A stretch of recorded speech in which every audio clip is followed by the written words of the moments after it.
Hello friends, good morning. Once again I welcome you to my video session in the Polo Park Naharlagun. So आप सोच रहे होंगे कि मैं हमेशा पोलो पार्क नाहरलगुन में क्यों आता हूँ. This is my favorite part of the town. लोग भी जब यहाँ आता है तो we feel kind of healing, relaxation. आराम मिलता है, तन मन धन से आराम मिलता है. Anyway, but यहाँ पर आप देख सकते हैं दो रास्ता है, two roads ahead of me and these two roads can lead me somewhere. But I am bit confused which way to take, which path to go. So मुझे एक कविता याद आ गया, road not taken. So first road is the road of materialism and second road is the road of spiritualism. Its first road leads you to prosperity, luxury, wealth and what not. But the second road is the road of spirituality. It is unknown. Anyway, so I wonder, let's take the second road. Let's skip the first road for some other day. तो मैं इसी रास्ते से आगे बढ़ूँगा. Okay, सो देखता हूँ ये रास्ता कहाँ तक जाता है. लेकिन एक रिपोर्ट आया है, रिपोर्ट ट्रांसपेरेंसी इंटरनेशनल का, जिसमें इंडिया को एशिया का अंदर द मोस्ट करप्टेड नेशन का दर्जा मिला है. इसमें एक सर्वे हुआ तो वो 39% लोग एक्सेप्ट करता है कि उन्होंने अपना काम को कराने के लिए, जल्दी कराने के लिए या इलीगल काम को लीगल कराने के लिए उसने पैसा दिया है, ब्राइबरी दिया है. तो ब्राइबरी लेने और देने में नंबर 1 पोजीशन में आया है एशिया के अंदर. ऑल आई एम सेइंग कि करप्शन एक बहुत ही सीरियस मुद्दा है.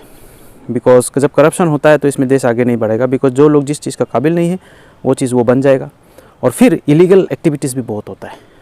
इलीगल एक्टिविटीज़ अगर जैसे ड्राइविंग लाइसेंस बनाने से ले करके फेक डॉक्यूमेंट्स से बहुत सारे काम करवा लेना से ले करके आपका ड्रग्स एक्टिविटी तक जो है इलीगल एक्टिविटी हो सकता है. मैंने भी देखा कि एनजीओस किस तरह से चलता है. बहुत सारे एनजीओस जो होता है फेक बिल्स बनाता है, फेक ऑडिट करवाता है चार्टर अकाउंटेंट से और बहुत सारे पैसा सेंट्रल गवर्नमेंट से ले लेता है, लेकिन उसका उतना काम वो नहीं करता है जितना काम वो दिखाता है अपने पेपर्स में. तो ये एक मतलब बहुत ही कंफर्टेबली कन्वीनियंट हो चुका है. ये जो नेक्सस है ना, पॉलिटिशियंस, ब्यूरोक्रेट्स एंड जो एनजीओस के जो ओनर्स होता है, तो इनके बीच इतना बढ़िया एक सेटअप हो चुका है कि इस सेटअप को तोड़ना भी मुश्किल है. तो वहाँ पे ऐसा नहीं है कि सारे काम गलत है, बहुत सारे अच्छे काम भी करते थे वो लोग, लेकिन बहुत सारे काम जो है वैसे पिछले कुछ सालों में बहुत सारे एनजीओस को जो है बंद करा दिया गया. गवर्नमेंट ने बंद कराया. आई हार्ड कोई 20,000 एनजीओस को बंद करा दिया. सबसे कम करप्शन पाया गया जापान, मालदीव्स. और करप्शन उस जगह में लोगों का किस तरह का विचारधारा है, किस तरह का स्पिरिचुअल ग्रोथ है, उसके ऊपर भी डिपेंड करता है. क्योंकि जनरली करप्शन वही लोग करता है जिसके पास ऑलरेडी बहुत कुछ होता ही है. तो हमने अखबारों में भी पढ़ता रहता है कि बहुत सारे लोग जो है अच्छा वेल टू डू फैमिली से है, वेल टू डू पोजीशन में है, बट स्टिल करप्शन करता है. कई बार IAS ऑफिसर का घर से पैसा का बैग मिलता है, उनका वाल के अंदर दफना के रखता है, उनके बिस्तर के नीचे या कहीं से भी कैश मनी मिल जाता है. ज़्यादातर लोग अपना प्रोफेशन में ऑनेस्ट नहीं है, अपना प्रोफेशन में ऑनेस्ट नहीं है. तो मैं भी सोचता हूँ कि ज़िंदगी आज है तो कल नहीं, क्या पता जाते जाते कुछ बातें बोल कर जाऊँ, ताकि ये बातें हमेशा रहे यूनिवर्स में. क्योंकि बातें बोलने से आदमी को शरीर को कैप्चर कर सकता है, बंधक बना सकता है, बंदी बना सकता है, बट मन तो किसी का भी, मैं भी चाहूँ तो किसी का मन को स्लेव नहीं, गुलाम नहीं बना सकता हूँ, ना कोई मेरा मन को गुलाम बना सकता है. पिछले सालों में हम लोगों ने देखा बहुत करप्शन एक्सपोज हुआ है. और आप सोच लीजिए एक्सपोज हुआ वही कितना है, जो एक्सपोज नहीं हुआ अंदर अंदर वो तो कितना सारा होगा, है ना. तो बहुत लोग हैं, अभी क्या होता है ना, पापी का साथ देता है, चोर का साथ देता है, डाकू का साथ देता है. तो कोई एक चोर दूसरे चोर को नहीं बोलेगा तुमने चोरी किया है. तो क्या होता है कि इनके बीच में जो नेक्सस है, politicians, bureaucrats, maybe some lawyers and doctors and businessman, तो ये लोग कभी एक दूसरे को एक्सपोज नहीं करेगा.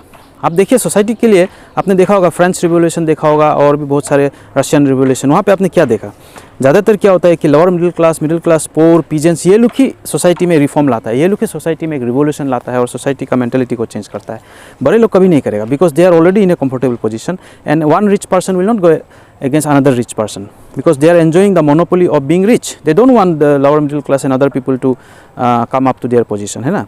तो ये तो हमें वो लोग कुछ भी नहीं करे. आप देखा होगा मुट्ठी भर कुछ स्टूडेंट यूनियन लड़ता रहता है हमेशा मुद्दों के लिए, बस students union, because they are youth and वो लोग थोड़ा सेंसिटिव होता है सोसाइटी के लिए। तो अपना गवर्नमेंट जॉब कर रहा है, काइंड ऑफ स्लेव है वो लोग, तो पेपर वर्क कर रहा है। They are intelligent enough to do paper work and rest they don't ask any questions, they don't have any critical questions, because anyway government के अगेंस्ट में कौन जाएगा। सो सोसाइटी के लिए आप जितना भी कह लीजिए, सोसाइटी के लिए ज़्यादा गवर्नमेंट जॉब करने वाले या जो किसी मल्टीनेशनल कंपनी का स्लेव हो, वो लोग थोड़ी ना सोचेगा। उनको तो बस सुबह से शाम एक ही चीज़ है, प्रॉफिट प्रॉफिट प्रॉफिट, है ना। करप्शन ख़त्म होगा तभी जब स्कूलों में बच्चों को हम अच्छा शिक्षा देंगे।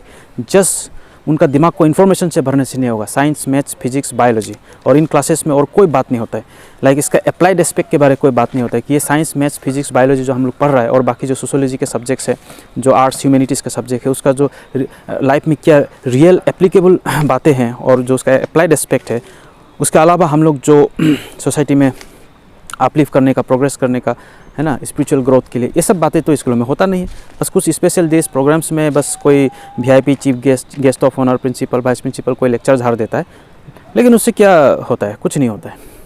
तो हमें एजुकेशन, साफ़ सुथरा एजुकेशन लेना चाहिए। मैंने पहले भी कहा है अपने वीडियो में कि जो एजुकेशन आप में घमंड डाल देता है, आपको अंधा कर देता है, आपको सिर्फ एक सिस्टम का गुलाम बना देता है, और जैसे कि बोलते हैं ना क्लार्क, ब्रिटिश समय में जो क्लार्क था, बस सिस्टम का काम आना चाहिए। तो मुझे लगता है ऐसा एजुकेशन हमारा इंडिया को आगे नहीं बढ़ाएगा। तो करप्शन कभी ख़त्म नहीं होगा। करप्शन का जड़ से मिटाना है तो स्कूलों से शुरुआत करना पड़ेगा। आदमी में मॉरल कैरेक्टर को अच्छा करेगा तभी करप्शन मिटेगा। ऊपरा ऊपरी बस ये साम दाम दंड भेद, ये भी पुराना हो चुका है, इससे भी कुछ काम नहीं होता है। तो अभी जापान में करप्शन कम है, because they love their country, they love their country. और अगर आपको देखना है ना आदमी अपना देश से कितना प्यार करता है, तो उसका घर को मत देखिए, वो अपने घर के सराउंडिंग में क्या करता है उसको देखिए। इंडिया का 1,00,001 बातें हैं, अच्छी बातें हैं जो मैं कह सकता हूँ कि बहुत ही अच्छे हैं, and I am proud to be an Indian. और मैं दोबारा भी जन्म अगर मुझे मिले तो मैं यही लेना चाहूँगा, बिल्कुल ऐसे ही, यही बन के। तो बहुत लोग कहता है यार मेरा यहाँ, मान लीजिए कॉन्शियसनेस हमारा यहाँ कुछ इस प्रकार है, ATM के अंदर मैं 2 से कहता हूँ मत थूकना यार यहाँ, तो वो कहता है अरे यहाँ मेरा नहीं थूकने से क्या होगा, ऑलरेडी थूका हुआ है, काफ़ी सारे लोग तो यहाँ थूक चुका है, मेरा सिर्फ नहीं थूकने से क्या बदल जाएगा। तो देखिए यही कॉन्शियसनेस नहीं होता है, ये ठीक नहीं है। कोई थूका नहीं थूका इससे मतलब नहीं, हम नहीं थूकेंगे, बस आगे से थूका हुआ है लेकिन हम नहीं थूकेंगे। हमको ये सोच बच्चों में डालना होगा, ठीक है। तो इससे होगा नहीं होगा पता नहीं, तो दूसरा क्या करता है नहीं करता इससे मतलब नहीं, हम नहीं करेंगे, हम नहीं थूकेंगे, हम ये काम नहीं करेंगे। तो ये हमारा कॉन्शियसनेस बच्चों को बचपन से स्कूलों से सिखाना चाहिए। मैं कह रहा था कि एक प्रॉब्लम यहाँ से भी आता है कि देखिए हम लोगों का बच्चा लोग जो है आजकल जो अपना आइडल मान लिया, गलत लोगों को अपना आइडल मान लिया, ठीक है ना। जो लोगों को देख के हम लोग सिर्फ एंटरटेनमेंट करता है, वो लोग हम लोग का आइडल हो गया। माने आजकल का जनरेशन का आप आइडल्स देखिए। हाँ, आजकल का जनरेशन में आपको आइडल मिला किसी का आइडल? लाइक मैं बहुतों को पूछता हूँ, लाइक महात्मा गांधी हो या चंद्रशेखर आज़ाद हो या किसी भी, मतलब सुभाष चंद्र बोस हो, रविंद्रनाथ टैगोर हो या जवाहरलाल नेहरू हो, वल्लभ भाई पटेल हो या सरोजिनी नायडू हो, है ना, रानी लक्ष्मीबाई हो, विवेकानंद हो, है ना, इस तरह का आइडल आपको बहुत कम मिलेगा। और ऐसा इनको अपना आइडल कहने के लिए यूथ जो है, यंग जनरेशन जो है शर्म भी करता है। जैसे मैंने कहा ना, अगर आप इनको अपना आइडल बताओगे तो लोग आपको हंसेगा, बोलेगा यार एक तो बताओ मैंने आपको ना। तो इस तरह से एक शर्म महसूस करा देता है कि आप अगर इन लोगों को अपना आइडल बोलोगे तो आपको शर्म महसूस करना होगा। और आजकल का आइडल बच्चे लोगों का क्या होता है, कोई हिप हॉप का स्टार है ना, जिसको पहचानता भी नहीं है, कोई फुटबॉल स्टार, कोई रॉक स्टार, कोई सेलिब्रिटी। इस तरह से ये टैलेंट कोई बड़ा चीज़ नहीं है। टैलेंट और इंटेलिजेंस ये ब्रॉटअप से होता है, अच्छे स्कूल एजुकेशन से होता है, पेरेंट्स का पास कितना पैसा है, इससे भी बहुत बातें डिटरमाइन हो जाता है। कुछ बच्चा बॉर्न टैलेंट होता है, तो टैलेंट से सिर्फ दुनिया नहीं चलता है। टैलेंट तो बहुत लोगों में है। तो आप एक गधा को भी पकड़ के टैलेंट बना सकता है आजकल के ज़माने में, टेक्नोलॉजी के बदौलत आप एक एवरेज स्टूडेंट को भी इंटेलिजेंट जीनियस बना सकता है, ठीक है ना। तो बशर्ते ये कि आप उसको एक चैलेंज में ले लेते हो और आपको इन्वेस्ट करना होगा। तो टैलेंट कौन सी बड़ी बात है, लेकिन टैलेंट से सोसाइटी का उद्धार नहीं होगा। मैं यहाँ पे सोसाइटी का मुक्ति उद्धार की बात कर रहा हूँ, ठीक है। तो वंस अगेन आपको माय वर्ड्स में sound very philosophical. Remember philosophy is the father of science, philosophy is the father of many other things. So उसके ऊपर मैं अभी बातें नहीं करूँगा, लेकिन हम लोग का जो बच्चों लोगों का आइडल है, ये बचपन से ही जो ये फिल्म स्टार्स के प्रति ये लोग इतना अट्रैक्ट होता है, जो चमकता है, जो दिखता है, जो चमकता है, जो बिकता है, उसके पीछे भागता है, ठीक है ना। जो ऐसे लोग जो आइडल होना चाहिए, जिनके बायोग्राफी, जिनके लिखे हुए बातें, जिनके कहा हुआ बातें, जिनके कर्मों के ऊपर ध्यान दे, तो लोग कभी करप्शन नहीं करेगा, कभी नहीं करेगा। जिन्होंने विवेकानंद को पढ़ा है, उनका कर्मयोग परमहंस को पढ़ा है, और जिन्होंने गांधी जी का विचारों को या गांधी जी का जो मूवमेंट्स को पढ़ा है, जिन्होंने अपना फ्रीडम स्ट्रगल को अच्छी तरह से पढ़ा है, तो यह भी करप्शन नहीं करेगा। तो दोस्तों मेरा एक फ़ोन आ गया, तो मैं थोड़ा उठा लेता हूँ, आपसे बातें दोस्तों मेरा फ़ोन आ चुका था, मेरा एक स्टूडेंट था। So this students are preparing for SI exam. So student में दोस्तों मैं एक बात बताऊं, गुरु बनने का एक अच्छा चीज़ ये होता है कि आपको थ्रूली रिस्पेक्ट मिलता है। मैं भले प्राइवेट में ही पढ़ाता था और अभी भी मैं प्राइवेट में ट्यूशन वगैरह कर लेता हूँ। एक रेड पेन बुक के मेरा कपड़ा जैसा भी हो, मेरा मैंने जिस तरह से भी चाल चलन हो, मेरे पास गड्ढी हो ना हो, मैं एक अगर रेड पेन लेके कहीं बाज़ार में भी जाता हूँ तो लोग जान जाते हैं कि ये टीचर है। तो टीचर का आज भी सम्मान तो है, मैंने मिला है। भले ही मैं प्राइवेट में काम करता हूँ लेकिन फिर भी टीचर का सम्मान तो है। स्टूडेंट्स अभी भी सम्मान करता है। मुझसे बड़े बड़े जो मुझसे ज़्यादा डिग्री ले चुका है, हाँ, और दिखने में भी बड़ा लगता है, तो फिर भी वो लोग आज भी अगर एक चेयर है तो वो खड़ा होगा, हमको बैठने देगा, वो नहीं बैठेगा। और बहुत साल बाद भी देखने से बातें करता है। I think it's a noble job. और यहाँ पे करप्शन का तो कोई जगह ही नहीं है। ज़्यादा से ज़्यादा आप थक गया तो आप क्लास ऑफ करके घर जा सकते हो, मूड ऑफ है तो भी आप क्लास ऑफ करके घर जा सकते हो। लेकिन यहाँ करप्शन के लिए पैसा खाने का तो प्राइवेट टीचर में तो कहीं जगह नहीं है। टेक्नोलॉजी ही कुछ यहाँ पर मदद कर सकता है कि करप्शन को कम करने के लिए, और लोगों का नीयत भी बदलेगा। वैसे आजकल का जो जनरेशन है, मैं देखता हूँ कि ये लोग भले ही बहुत टेम्पटेशन का बीच जीता है, तो बहुत सारा चीज़ों में वो लोग व्यस्त रहता है, बिजी रहता है, बहुत सारा चीज़ें वो लोग करता है। लेकिन इसके साथ साथ भले वो लोग विवेकानंद को नहीं पढ़ता हो, गांधी जी को नहीं पढ़ता हो अपना, लेकिन फिर भी वो लोग जो है बहुत सारे चीज़ों के प्रति वो लोगों का सम्मान है।